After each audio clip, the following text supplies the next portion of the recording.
Female Scientists You Should Know About, Episode 3. Today we're talking about the Nancy Drew of science, aka Elizabeth Bick. She's a microbiologist from the Netherlands who originally worked on vaccines for cholera, but her scientific career took a turn in 2013, when she discovered that one of her papers had been plagiarized. Since then, she has become an award-winning academic vigilante who finds and reports publications that use fake or manipulated data. Here's a famous example of how she does it. In 2022, a thread was posted on PubPeer, this online forum where scientists can discuss papers and report concerns. A few contributors, including Bick, noticed some things were off with the images in a famous paper on Alzheimer's research. The paper had been published in Nature in 2006, and it formed a lot of our current knowledge about Alzheimer's. As the science detectives kept digging, they kept finding more and more anomalies, particularly to do with the Western blot images. Western blot is a lab technique used to measure how much protein is in different cells and tissues. It works by transferring protein from the cells to a paper membrane and then coloring it with a dye. So each protein is represented by a dark horizontal band. In the PubPeer thread that now looks like a police investigation, contributors noticed that a lot of the Western blot images seem to be cut,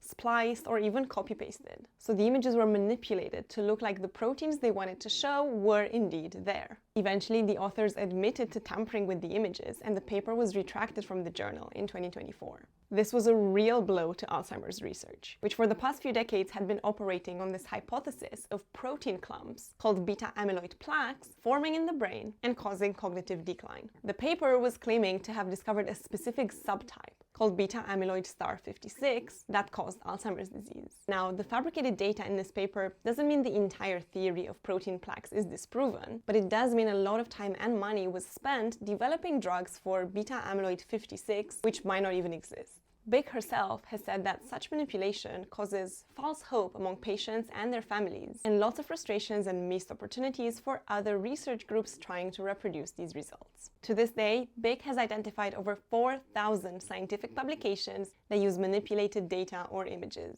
She continues to be one of the world's greatest advocates for scientific integrity, and the most feared enemy of those who try to cheat.